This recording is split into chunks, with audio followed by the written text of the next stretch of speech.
অভিভাবক অভিভাবিকা বৃন্দ, আমি সবাইকে সালাম জানাচ্ছি। আর আমার ছোট ছোট শিশুদের বুঝে জন্য রইল অনেক অনেক ভালো। আমি একটা খুশি হয়েছি এই কারণে, আমাকে দাওয়াত করেছে শুধু কেজি 1, কিন্তু মায়েরা আমাকে দাওয়াত করেনি। এই আয়োজনটা করেছে মায়েরা, কিন্তু নিয়ম হলো যখনই কোনো অনুষ্ঠান হবে এই তরফ থেকে হবে, সেই তরফ থেকে দাওয়াতটা আসা উচিত। আমরা ভুলের মধ্যে আবার শিখবো, আমাদের ভুলও হতে পারে, তবে এই ক্লাসে কিন্তু রাখবে না। মায়েদের বলছি, মায়েদেরকে আমি ধন্যবাদ জানাচ্ছি যে কেকের মধ্যে আপনারা ক্লাস পাঠিয়ে জানছে, কিন্তু র্যাকবে রেখেন না, এই জন্য ধন্যবাদ। এরা তো চলে যাচ্ছে না, এই স্তর তাদের একটা মাধ্যমিক স্তরে যাচ্ছে না, তারা ক্লাস উত্তরণ ঘটেছে বটে, কিন্তু তারা এই স্কুলেই থাকবে, এই স্কুলেই থাকবে এবং কেজি 1-এ তারা উত্তীর্ণ হবে। এই জন্য এটা হবে ক্লাস পার্টি।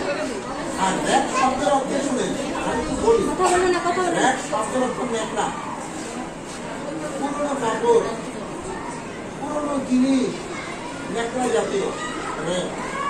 আবার র্যাক অর্থ অধিকতর হৈহুল্লোড়ের মাধ্যমে আনন্দ উৎসব করা।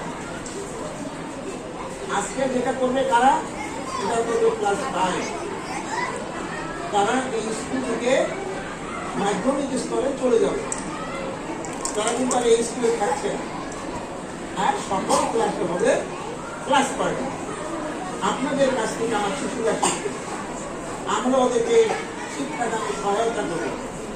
কাজেই আমরা চাচ্ছি, আমি সবসময় এই কথাটা বলি, যদি অভিভাবক, শিক্ষক আর শিশু 3টা হাত যদি আমরা একত্র করতে পারি, তাহলে আমরা আমাদের লক্ষ্য উদ্দেশ্যে পৌঁছতে পারি।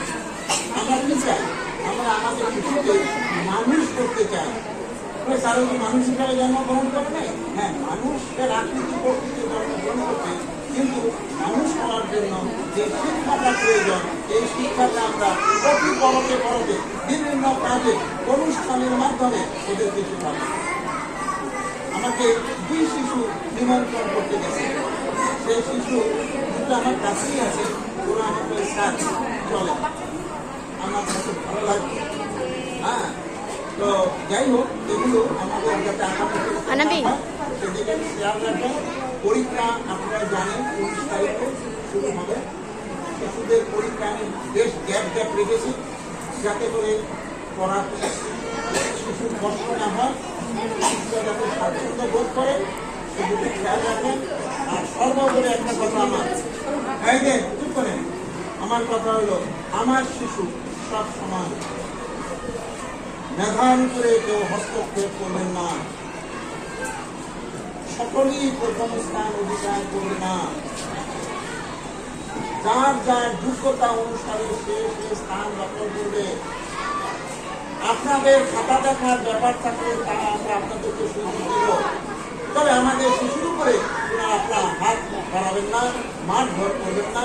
এটা আপনাদের কিন্তু একটা স্বভাব আছে, কেন খারাপ করলাম, কেন ভুল করলাম, লাগালেন কয়েকটা কিছু করবেন না। ওরা যে বয়সে নার্সারিতে আসে, যেটুকু শিখেছে, আপনার নিজেরা মুখে হাত দিয়ে বলতে পারবেন যে আপনার এই বয়সে স্কুলে আসছেন, শিখেছেন, এতটা শিখেছেন। ওরা তখনই এই ছিলেন ক্লাস 1-এ ভর্তি হয়েছে।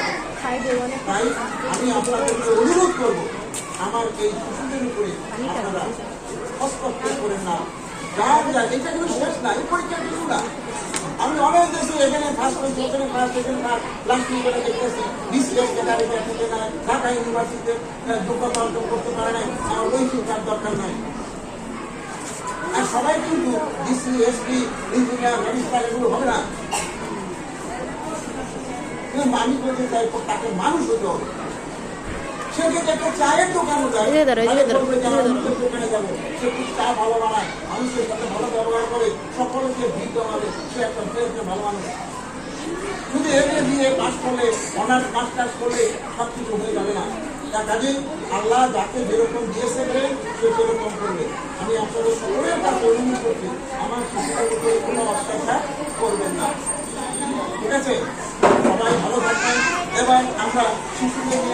তারপর শিশুদেরকে আপনারা খাইয়ে নেবেন, হ্যাঁ সব কিছু যেন করতে পারে। আর আমার ক্লাস টিচার এই ক্লাসের ক্লাস আপনার আমি বলতে চাই তার ক্লাস যেহেতু সে যদি শিশুদের উদ্দেশ্যে কিছু বলতে চায় তাহলে আপনি বলতে পারেন।